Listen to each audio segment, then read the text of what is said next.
that's why getting out of the door-to-door sales helped me out. And now I'm really focused on my mental health and like making sure that my stress stays at bay, which isn't always easy as a business owner. Sales is stressful. Business is stressful. Yeah, I've been thinking about that too. I'm like, we got to get out of this damn stressful feedback loop, dude. I'm like, I'm about to go use my accounting degree and just sit down and crunch numbers on Excel all day and shit, dude. But then when you're over there, once like the stress level's gone down, you're itching to get back into it. Right. You know what I mean? Like it's just an addictive cycle.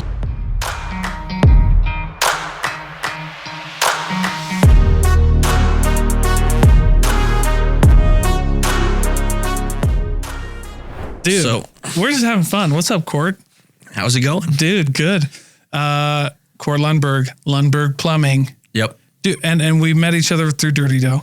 We did meet each other through Dirty Dough. But you had your plumbing company before that. Wait, are you a plumber by trade? Yeah, so I'm a master plumber. I'm a master plumber and a general contractor. And I have my HVAC license, but you shouldn't ask me to do anything on that. I shouldn't do any HVAC at all. It's just a license I have. Yeah. Cool, because you have to have do you have an HVAC guy? I think you were posting about this. No, so we'll get into it. Yeah. But we really want to dial in the plumbing first. Yeah. Yeah. HVAC is big. There's big money in HVAC. Yeah. But if you get the wrong guy, I just don't want to tie our name to something that I can't have my finger on the pulse of yet. So I know enough to be dangerous. Like I'll fix my own. Yeah. But I would never charge somebody to work on theirs. I just feel like it would be a huge disservice. You're like, there's better people or what? Yeah. I mean, it's like plumbing, right? Like, can you put in pipes? Absolutely. It's like big kids' Legos. It's not a big deal. Yeah. But if you forget to put in a vent, you just screwed up this whole project. Like everything that you did, you have to rip out. Yeah. And I know that there's stuff with HVAC that if you just didn't know it, you messed it up. You're toast. Yeah. Yeah. I feel like that's in my house, dude. Yeah. My house was a fix and flip that they never fixed. Yeah. They just flipped. That's a huge problem, especially like a couple of years ago. Dude, It was a big problem. We were going into people's homes and it's like, oh, this isn't draining. And we camera the drain line. It's like, well, it's not hooked onto your sewer. It doesn't go anywhere. It just ends here. But good Gandhi. So let's jackhammer this up. Sorry about that. And they're all mad at you because you found it. Well, they're not mad at you, but their anger is directed towards you. Yeah. So you're like, you call 9 other companies, they're all going to tell you the same thing. Yeah. So that's funny, dude. We started in 2019 and then we're going through a rebrand actually right now. I just want to get my last name off of the company. So if you look at our Google reviews, our own customers, even though they're on our thing, they just used us, they'll spell my name wrong, like all the time. I'm just like, this is a joke. I got to get my name off of here. Change it. Well, probably, I mean, if they spell your name wrong on the Google review, that probably affects a little bit of the local SEO. Oh, yeah. Yeah. Yeah. Well, and you hear Lundberg Plumbing and you're just like, even if you have the best of intentions of using us, when you need a plumber, that name's not going to come to mind. Like it's a hard name to remember. Yeah. Is what I think. Yeah. But that's fair. At the time, I didn't care. When I first started it, let's just get out there and get it going. I was making a living. No, that's great though. Yeah. I think that's how you're supposed to start, right? Yeah. Absolutely. Just go. Like, we're on the adventure don't worry about of just the name. Seeing if this works. Yeah. And don't worry about the name. Don't worry about anything. Yeah. Dude, I think I heard on a podcast, dude, the trades are big and I think they're just going to keep getting bigger. Is there like a shortage of plumbers? No, there's a shortage. Yeah. There's a huge shortage of plumbers right now. Right. The average plumber's age is like 55 right now in the United States, which means that here in the next 10 years, there's going to be an absolute shortage of plumbers. So, and because of that, the wages are going up. Private equity is getting involved because they saw that during COVID, the trades didn't go down. Well, they can't go down. No. And we actually did really, really well. It's now that the trades are kind of going down. Well, everything's going down. Yeah. So, yeah. But because they did so well, there were some crazy exits. There's a company called Gettle that exited for like a 20x multiple, wow, which in a home service industry is insane. Yeah, that's unheard of. Well, that and 20x in any industry is insane, right? Except for maybe tech. Yeah, but now we're tech feeling is the like effects what it of that. was. Yeah. Yeah. So, but it's because the data's getting there, right? Like if I replace your water heater, I have all of your data, so that in 10 years I know to market to you again, because I know that your water heater is going to go out. And that's what that company had been doing for 2 decades with thousands and thousands of customers. Yeah, I can see that PEs and VCs might have been late to the game, because like, what's the lifetime value of a plumbing customer? You're like, I mean, it's a lot, but like they're not going to need any of your services for another. Right. However long, well, especially if like you go into a home and do the works, like we do a complete repipe. I mean, we have a 10-year warranty on it. We, in theory, shouldn't be seeing you for anything. Yeah. For like 10 years. Well, I was going to say, like, if you have to see your customer every year, they're probably not your customer anymore. Yeah. Nobody wants to see their plumber very often. Like if you're having floods, awesome. But well, not awesome. Not awesome. Condolences, but it's a good reason for us to be over there. Right. But if you keep having the same problem over and over, it's going to be problematic. You're going to find somebody else. What did you do before you started your business? So directly before this, I was doing my apprenticeship, obviously up in Logan. So with plumbing, it's a 4-year apprenticeship. And then you journey out, and then you can get your master's after that. And then you can start your own company. So I did my apprenticeship up in Logan. Yeah. So that's the other barrier to entry is people are like, oh, I don't know if I want to do this for 4 years. They view it as college, but it's so much different because you're working and making money the whole time. Yeah. And you're making great money the whole time. Yeah. So did that. And then before that, I was in the door-to-door industry for 4 years. Then I got married and decided I hated that. So I liked it when I was single. Yeah, door-to-door. Enrique and I were just talking about this, man. Door-to-door is hard when you're married. Yeah. With kids, dude. Yeah. It's different to come home to your boys after you had like a hard day. Yeah. That's one thing. But come home to your wife and you're like, oh, I didn't sell anything. And she's like, what the fuck? Yeah. She's been sitting in a hotel all day or an apartment or condo or whatnot. Yeah. So I got out of that shortly after being married. And we did it 1 year married. And I was like, I can't do this. Started going to school and then realized that I was studying engineering. And I was talking to a plumber and I was like, oh, this guy's making more money than my buddies that are graduating as engineers.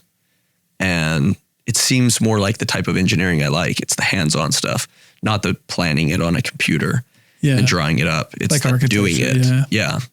So got a part-time job doing that. And then shortly after dropped out of school to just plumb full-time. And I've loved it ever since. That's cool. Yeah.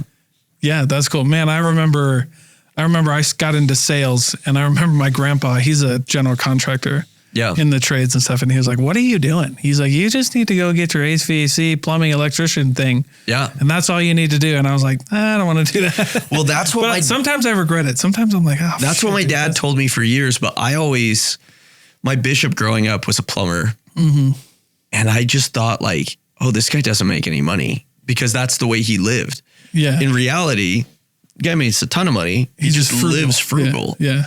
And so I didn't quite understand that. I was like, well, and something they don't tell you about, and just because you brought this up, but something they don't tell you about the leadership in the church. I'm LDS too. Yeah. But something they don't tell you about is that like they don't call people who don't have any money to those positions. Yeah. Like you have to be very successful to a point. Yeah. Yeah. You have to make some money to be like a bishop, a stake president, a mission president, like a 70, like until you get up high enough where they like an apostle, right? Like you get like stipends or whatever. But even those, you got to support. Yeah. But even those guys, like your apostles don't, they get like stipends and get things covered, but they're still making money from their like investments. Right. Yeah. Which I don't think there's anything wrong with, but it's just funny that we all grew up thinking like, oh, anybody can be the bishop. And it's like, well, you gotta have your stuff together. Yeah. You do. You have to have it all together, like temporally and spiritually. But yeah, that's funny though. Yeah. Yeah. So my dad was pushing me towards it for a long time. And then shortly after starting a part-time job, I was like, oh, this is it. I like it had the social aspect of door to door because you're talking with a customer every day. Mm-hmm. And it's not the new construction stuff. I don't think I would do well in a new construction world of plumbing, but in the service side where I'm going in and solving your problems and it's a different problem every day and I get to interact with different people.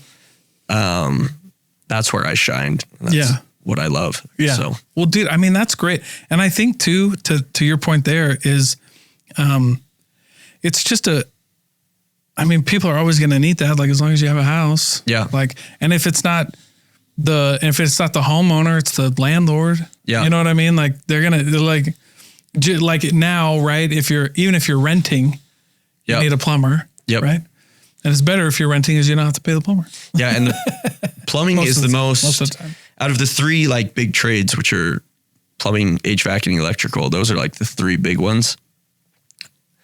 Your electrical almost never goes out. So unless if it's a good economy and you want to remodel, the service electricians, they have a rough time. Plumbing always is going to go out because water just wears stuff out. And then HVAC, it doesn't always go out, but when it goes out, it's the highest priority. It's not, Yeah. Hey, like your furnace goes out in wintertime, you're like, I will pay you whatever. My dad was HVAC. Matter. Yeah. My dad was HVAC, and I remember one Christmas he was on call. And just to pick up the phone, it was like just for him to go out was like $200. Yep. Like he was going to stay there for 30 minutes and like not fix anything. Well, you got to drive there. Yeah. You got to drive there. Yeah. But I just remember like when you think about that, like, you know, somebody hearing this is like $200. That's crazy. But $200 for like 30 minutes just to answer the phone. Yep. Is like, okay. And show up. And then you're like, but it's your furnace at Christmas and it's a blizzard outside. Yeah. You have to get it fixed. Well, it's also, you know, I've already worked from 8 to 5. Yeah. And now your problems start at 7 o'clock. Yeah. Well, like my family times started. Yeah. So I'm more than happy to get there. That's the name of the game. Like that is my job, but you do pay a little bit more for us to get over there. It's just a convenience thing. Why not though? Yeah. I mean, like that's why you do it. Like if you could fix your own HVAC, you would. Or plumbing, right? Yeah. Well, plumbing, HVAC and plumbing are the ones that if they go out, you're like, shit, dude. Yeah. So like the biggest, live with a busted light or busted outlet for a little bit. Like the biggest player here that will do 105 million this year in the home service space here in Utah, they're like 55 million HVAC, 45 million plumbing. Yeah. And it's like 10 million electrical. Like even the biggest electrical company around here is nothing compared to the plumbing and HVAC. Guys, you know? Yeah. That's crazy. That's good. That's interesting. Electrical is though, but the one time I had to spend money in this new house was electrical. We had to get a whole new freaking panel. Yeah. And then they had like a special panel, like a surge protector panel. Or right. Like that. And which is stupid because my freaking thing trips all the time. When you spend for electrical, right? Like you're going to spend for it just like any of the trades. Yeah. But when do you have to replace that panel again? Never. Yeah. I'll never have to replace it. It was probably put in I don't know when your home was built, but 50 years ago. Yeah. And it'll be another 50 years until something needs to be replaced again. Yeah. So it's not breaking all the time like plumbing is, right? Or HVAC is.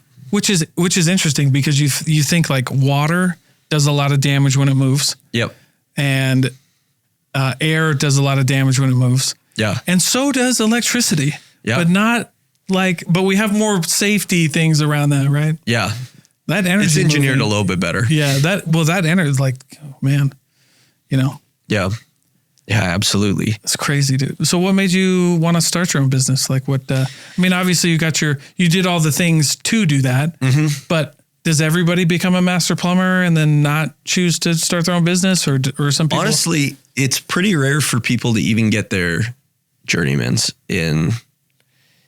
especially in the state of Utah. And I don't know why. So, well, I do know why. It's because the guys don't want to go to school, but it's also because the employers almost incentivize you not to go to school because they say to you, you don't need to be a journeyman, just work for me. Like I'll pay you like a journeyman. You'll be fine.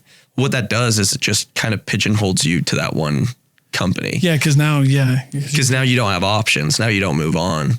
But I mean, it's not all fun and games on your own company. So walk me through becoming a plumber. Yeah. Like my dad, when he did at HVAC, he actually went to a trade school first for like a year and a half or something, 2 years. Yeah. So and then he went to be an apprentice, and then. So with this, you start your apprenticeship, you register with the state, and then you get signed up in some sort of a technical college. So I went to Bridgerland up in Logan, and then MT. Yeah, MTech. MTech over here. Yeah. But it's just 2 nights a week. It's just 2 nights a week for like 2-3 hours a night. So you just go and they don't teach you anything. It's like the biggest waste of time just punching a clock ever. The only thing that it matters is for 4 years, they're training you to pass one test. And that whole test is, can you read the code book and understand it? The thing is the teachers, like, they're just not incentivized. They're not paid. They don't do a good job. So it feels like a giant waste of time, and a lot of people don't make it through. So you're going to do that for 4 years while working, and then you take... How much does it cost? The schooling? Yeah. Most companies I pay for all my guys' schooling, and I think that it costs me like $500 a semester. So it's nothing. Wow. And all of your books are the same all 4 years. So you buy your books once and you're just done. So it's the most cost-effective school you could ever go to. Mm-hmm. And then afterwards, you just there's one final written test, which you have 3 tries to pass it. And then there's a practical test where you just can show them that you can do the plumbing, and then you have your journeyman. So that's the journeyman of the plumbing side. And then to get your master's, it's just 2 more years that you can prove that you're in a leadership position, or have your associate's degree and have 1 year in a leadership position. And then you apply, and there's another test for that, but it's basically the same test that you took with a little bit of business law. So, okay. But it's not all fun and games. Like, going back, knowing what I know now, I don't know if I would start another plumbing company. And that sounds weird, but it's just like the quality of my life. I would still work in plumbing, but I could still make 6 figures and have a better quality of life working for somebody else in this industry than all of the stress. Like, when you own the company, like, every complaint comes to you. Yeah. I don't regret it. I love it. But if I didn't love the business aspect of it, like if I just loved plumbing and I didn't love the business side of it and learning about marketing and networking with people, I wouldn't have done it, if that makes sense. And so much of business isn't drawn towards the trades. So it takes a unique personality that likes both of those things. Yeah, that's interesting. Well, I mean, about where I grew up in Iowa. Yeah. Like, it was only trades in my hometown. Yeah. Like welders, HVAC, pipe fitters, linemen, like that's just what you grad. Like, I mean, you could graduate in my high school with like a welding certificate, or a plumbing. And you make great money. Yeah, you make great money. Yeah, but I mean, shit, and that crap is hard. Pipe fitters, those guys were. Pipe fitters make a ton of money. So that's the other route that you can go, is if you go through the union, you go to 5 years of school, but they'll teach you pipe fitting as well. Their school is awesome. Like, their school will teach you stuff. Our school, you're really learning it all on the job. Is there a plumbers union? Yeah. Okay. Yep. There's plumber unions here in Utah. Okay. It's just like every union. Okay. I don't know. Okay. Because I'm not part of it. I don't know much about unions. I do know that there is a union here in Salt Lake. I know that unions are big in the Midwest. Yeah. And if you're in certain trade, like the lineman union. Yep. But like, dang, that's crazy. Those guys are just unbeatable. Yeah. Well, I mean, unions, that's what they originally were for. I don't know if they're necessarily, I don't know. Maybe you do. There's a purpose for them now. I don't know. There's still a purpose, but the problem is like, you're just cycling through those plumbers. So if there's a big job, I know a guy that worked for the union, and he'd get hired on for a job, and as soon as that job was over, they'd lay him off, and they had to cycle through all these other plumbers before he could get hired again. So he's just constantly unemployed. Yeah. And it's like, that kind of sucks. Do you keep benefits with the union when they lay you off? I have no idea. Dude, yeah, I know. Well, the only reason I would ever I mean, the only reason I heard good things about the union were the benefits. Yeah. It was like, that's why you joined the union. Like, it was really hard to get fired. Like, it's relatively speaking. Yeah. Like, no, I guess if you did a bad job, they would fire you, but it's pretty hard to get fired. Like, your benefits are incredible. Yep. Like, the pay is good. Yeah. And, but anymore, I mean, so we pay full health insurance for our guys. Oh, wow. We just feel like it's important. And especially in the trades, like, your health is everything. If you're not healthy, I want my guys to go to the doctor. I want them to make sure that their back's doing and good. not be afraid to go to the doctor. Yeah. Like, because they can't afford it or whatever. Yeah. So I had a thing. One of the other reasons why I got out of the summer cells thing is I got diagnosed with a disease called CRPS in my hand, which basically I broke my hand. They took the pins out. And then the next day, so everything was good. Everything was healed. We had the okay. And the next day it felt like there was a blowtorch on my hand. And it's a disease. Oh, dude, CRPS. Is that the big thing that's going on right now? It's like from the Netflix thing? Yeah. So there's a thing. The suicide. The Maya, Saving Maya or whatever that movie is on Netflix. No, that's different. I have seen that one though.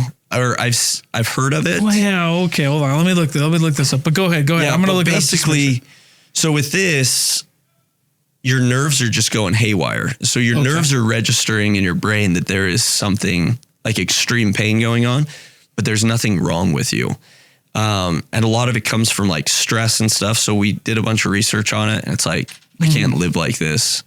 I got to get out of all of this stress from the door-to-door sales. We managed a team. I managed a team. Yeah. Take care of Maya. She had the daughter had CRPS. Is it that? Yeah. The daughter had CRPS, but she had CRPS like all over her whole body. Dude, it's intense. Like I met people in it. When I had it, I met a gal that she sprained her ankle when she was 12. She was 24. Never walked on that ankle again. Like never got healed because of CRPS. Well, that was the thing in the documentary that was on Netflix was like, the only kind of cure for it was this ketamine treatment. Yeah. And then that's the whole thing that happened. But yeah, otherwise there's not really like a thing for it, right? Well, it can dissipate. I was lucky because it's not well known about enough. Like people will think that you're trying to get prescription drugs because like the whole time I've broken like 12 bones, never taken a painkiller, don't care about it. Yeah. With this, I needed painkillers like immediately. You honestly just clam up. Like the whole world sucks. You don't want to deal with it. So people think that you're just trying to get pain pills because they run all these tests and there's nothing wrong, or they think that you have an infection. We fortunately got diagnosed immediately with it, and I was able to fly out to a specialist and get a bunch of cortisol shots in my spine. Oh yeah. And that helped out dramatically. So luckily we caught it early enough. But how many people don't catch it or they didn't know about it? Well, that's what happened in this case forever. From what I understand is they would run tests and they're like, nothing's wrong with you. You're lying. And then they charged the mom with, they charged she the mom. Killed herself. Yeah. They charged the mom with, I didn't know that was a documentary, but I've heard about that case. And what did they do? Munchausen syndrome by proxy. Yeah. That's what they diagnosed the daughter with. And then they charged the mom with all of it. They took her kid away. And then that's how the whole thing. And they just settled with Johns Hopkins. I think they said just over $220 million. So they charged the mom with being basically abusive. Yeah. Yep. Took her kid. Her mom killed herself. Yeah. So that they could get custody back of the kid. Well, just crazy. And dude, out of an act of love for your child. Dude. And that brings up a whole other problem, which is these hospitals have so much power and no oversight.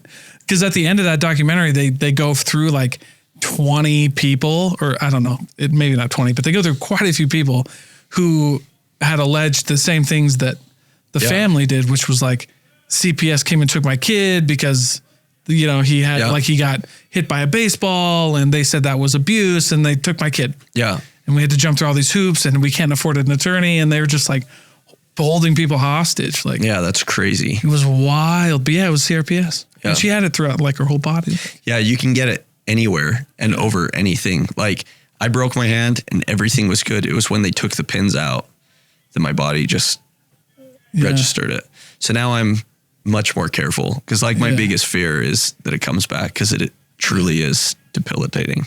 Like even just in your hand. I couldn't pick up my phone. I couldn't tie my shoes. I couldn't open a doorknob. Like literally this hand was as good as useless. It was worse than useless because if it touched anything, I would just like start bawling. Yes. Yeah. That's terrible. What they said. Like they felt like their skin was on fire. Yeah. Like every time something happened. It's constantly like the best analogy is there's a blowtorch just on your hand and you can't do anything about it. That's crazy. Like there's no pain relief. There's no. Yeah. Well, and that's what happened with this because she went into the doctor and she was like, no, she got diagnosed with CRPS. She needs ketamine. Yeah. And they were like, what? And then they were like, they're like, how much ketamine? She's like, this is how much ketamine. And they're like, that's more than they give a horse. Yeah. They're like, no. Well, ketamine's going to like numb you. Yeah. To that kind of stuff, to like your physical sensations and stuff. Yeah. But I mean, I don't know all the details, so like, don't sue me or whatever. Yeah. Fuck off. It's legal. Ketamine's legal. No, yeah. I mean, and they use it for mental health now. Yeah. They're exploring it for mental health, and they're also like there's a lot of therapy for it. Yeah. Mental health. Yeah. Ketamine treatments. Yeah. Well, and that's the thing is there's a lot of studies that say that CRPS is tied with stress. So that was another reason to get out of. The problem is that having it is stressful. So it's like you got to figure out how to control your stress. Yeah. So that's why getting out of the door-to-door sales helped me out. And now I'm really focused on my mental health and like making sure that my stress stays at bay, which isn't always easy as a business owner. Well, yeah, dude, I was like, sales is stressful. Business is stressful. Yeah. I've been thinking about that too. I'm like, we got to get out of this damn stressful feedback loop, dude. I'm like, I'm about to go use my accounting degree and just sit down and crunch numbers on Excel all day and shit, dude. But then when you're over there, once like the stress level's gone down, you're itching to get back into it. Right. You know what I mean? Like it's just an addictive cycle. Well, I mean, there's something about being a business owner that really taps into the human purpose, which is like, we're creators. Yeah. Like we have to like use our talents and make something. Cause if we don't, like no one has to tell you if you're not progressing in your life, like no one has to tell you to feel like shit. You're just gonna feel like shit. Yeah. Like anything. Yeah. I mean, like that's why video games are addicting because you can level up. Yeah. Like you're making progress. Yeah. Yeah. And doesn't matter that it's pointless. Yeah, exactly. Now I was going to put a caveat on that. Yeah. Like this is not the same thing, but like, that's also why video games are a little bit addictive because you get this dopamine rush, kind of rush of like creating something and like progressing and moving forward and like problem solving and learning and these things. That's why like some of the worst addictions that are hard to break are those like non-substance ones. Yeah. Like video games or gambling or, pornography, stuff like that. It's just like this humongous hit that your body's not supposed to take. And then you just keep going. Yeah. Yeah. Crazy stuff, dude. Yeah. Yeah. But being a business owner is pretty wild, man. Yeah. And that's me and my wife talk about that. It's like, but now we have employees that love working for us. And that we've made their life. I feel like we've amplified their life so much. Like, can't back down from it now. Like, now you're their whole families are relying on us. And for penny and for pound. Like, man, it would be nice to be employed by myself and not own the company anymore. Yeah. If that makes sense. Right, like, yeah. Give it over to someone else and just become an employee, like switch. Yeah. Yeah. Just I've heard do what I love. Do that, though. They hire a CEO and then they'll just like, they'll retain ownership, hire a CEO, but then they'll still I know a plumbing owner that did that. Yeah. He has a CEO that runs his company. He just goes out and runs jobs every day. Like he's a normal dude. And does he sit like, I mean, there's not a board for a plumbing company, but it's kind of like that. Like there's decision-making processes that he has to be involved in. Maybe I don't think that he's even involved in them. I think that he just trusts the CEO to be the operator and to do it. And like, if there was ever any decisions that came down that he didn't like, he'd probably veto it. Like he probably has some rights. Yeah. He has to say, but I mean, there's a lot of things that he's not going to know about that the technicians don't know about, like how much we're spending on the marketing, where are we marketing at? Mm-hmm. What deals are we running? Like all that kind of stuff. But see, I wonder if you could, because when I was I did a sales training for a plumbing company one time. Okay.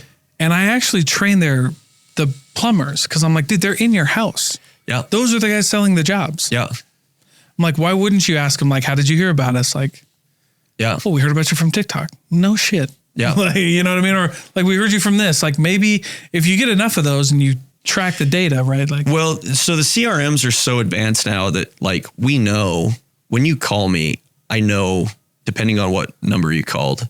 Like, did you come from TikTok? Did you come from Facebook? Did you come from SEO? Did you come from PPC? Did you come from Yelp?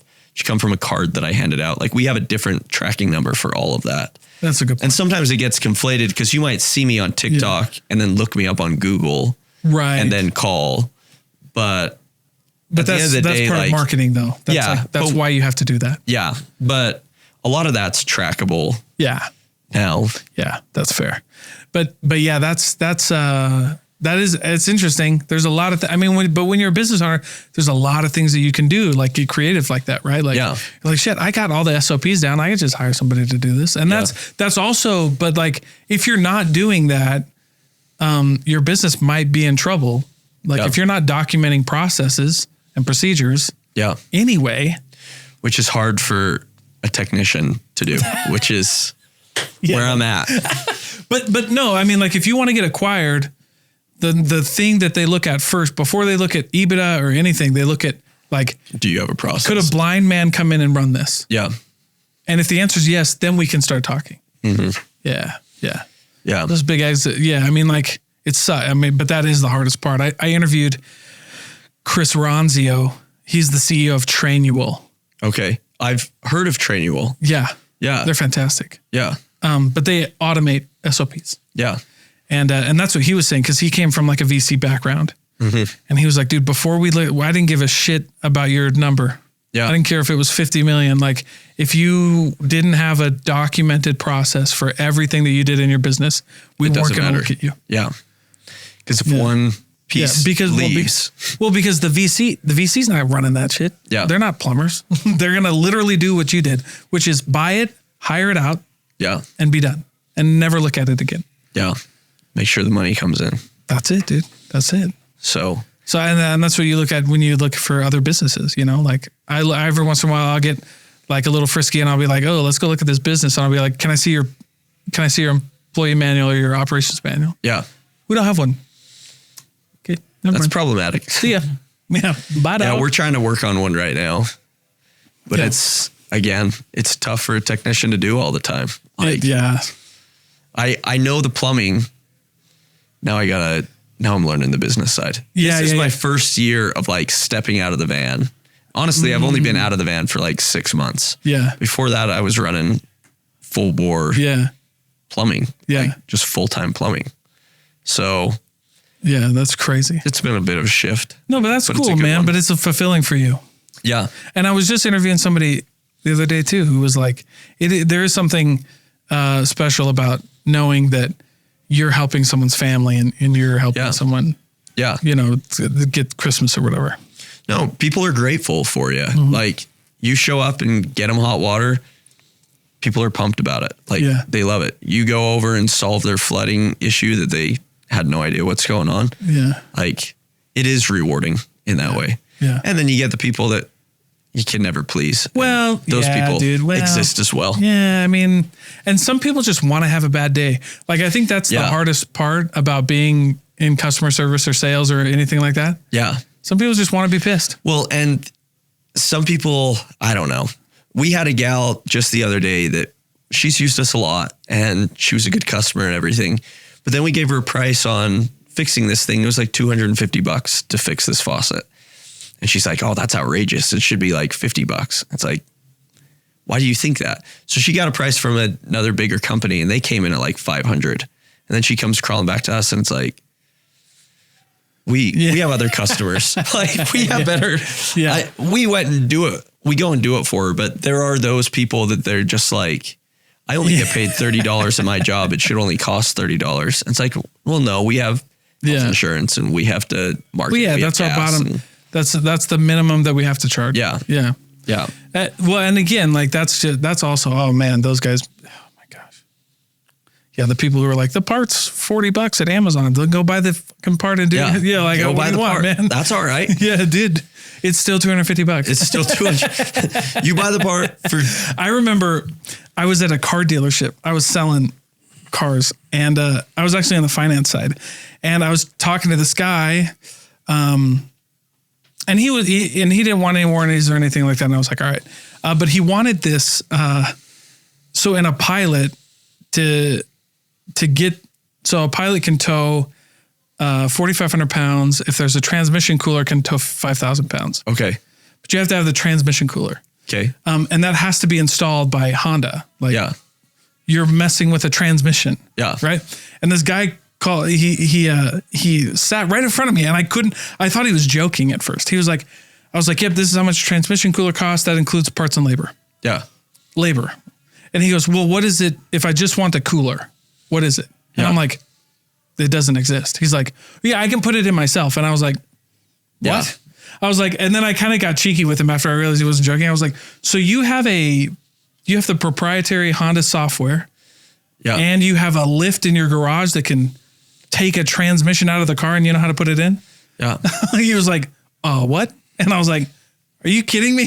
Yeah. What is it? Like, it's not a button, dude. Like, and that's how people think plumbing is. They're like, oh, I've worked on this kind of stuff before. It's like, yeah, you have, but when it floods, like, it's problematic. Let's just do it right the first time. Yeah, it blows my mind. But that is also why sales comes into play so heavy, is because, like, I mean, I got that deal. I wasn't like, the story I'm telling you is like a Fisher story, right? Like, I'm like, this guy was an idiot. But in the moment, I was like, well, I don't think you want to do that because it'll void your warranty.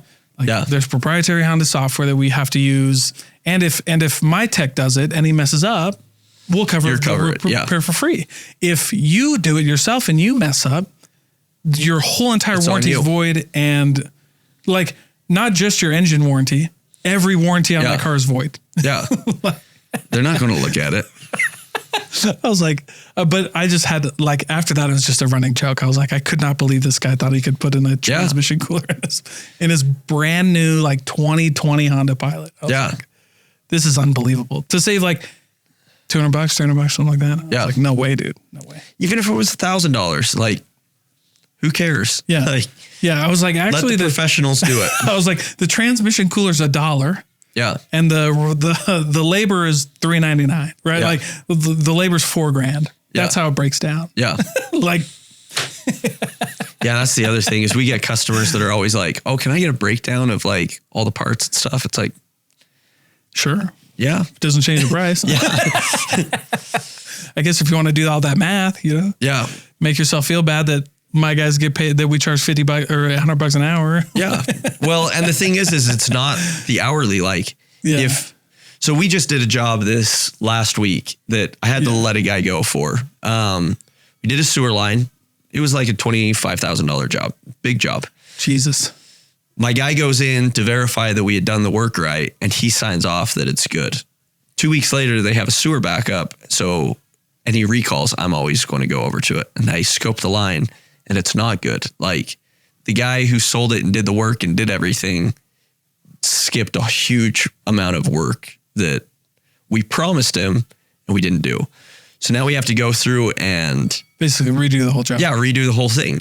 Well, when I'm looking at his bid, there wasn't enough money in it to do all of the job right. Yeah. So who does that fall on? Well, it falls on me, like, every time. Right. So it's not the $100 an hour. It's if we mess up, if something goes wrong, well, we're doing it for $12 an hour. And I heard the best definition for this, which is like how wealth is created in the world. And, like, you don't get paid for your time or what you know. Yeah. You get paid for for the value that you bring to society. Yeah. And solving problems. Yeah. For like, okay, yeah, dude, I could charge you $1,000 a month. The fact is like, you can't do this. Yeah. And you don't want to do it.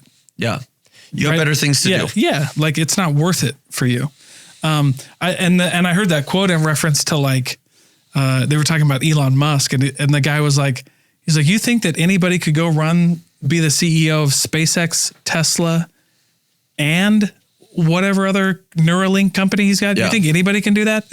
And I was like, oh shit, yeah, that's a good point, dude. Yeah, like so you're not paid for your time or what you know. You're paid for like the value you bring to society, or like to So like I remember that too. We'd have those conversations with people, and I was like, and that's when I get like, I don't know.